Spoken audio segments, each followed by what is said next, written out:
Биздин мечит салынганына 4 жылдай болуп калды. Айылдын дамласы мечиттин кыбыласы чыкпай калыптыр деп төшөктү кыбылага буруп коет.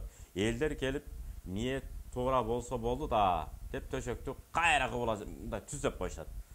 Ушул дамла имамдыкка өтпөйт деп элдер менен пикир келишпестик болуп жатат. Эмне кылсак болот, кеңири түшүндүрүп берип коюңузчу, рахмат. Негизи кайсы жердин имамы бар, ошол имамга баш ийиш керек. Ва атиуллаха ва атир расул ва улил амри минкум. Алла Таалага, анын элчисине, пайгамбарыбыз Мухаммад алейхиссаламга жана өзүңөрдүн араңардан чыккан башчыңарга баш ийгиле дейт. Демек ошого баш ий беришиңиздер керек. Бул бир жагы. Экинчи кеңешибиз, Алла Таала Кур'ан-ы Каримде кыбыла Каабанын өзүндө жашабаган, сыртта жашагандарга, бөлөк өлкөлөрдө жашагандар, бөлөк Каабанын айланасында эмес, бөлөк тараптарда жашаган элдер үчүн Алла Таала Кур'ан-ы Каримде эмне деген? Бисмиллахир-рахманир-рахим. Фавалли ваджхака шатрул масжидил харам. Арам мечитке деген эмес. Харам мечит тарапка.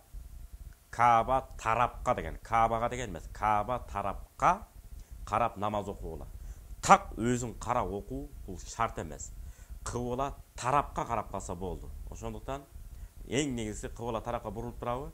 Ошо түз бойдон окуй бериш керек. Сиздердин кыжалат болгонуңуздар баягы түз туруп, жамаат көбүрөөк батып калса деген ниетиңиздер болушу мүмкүн.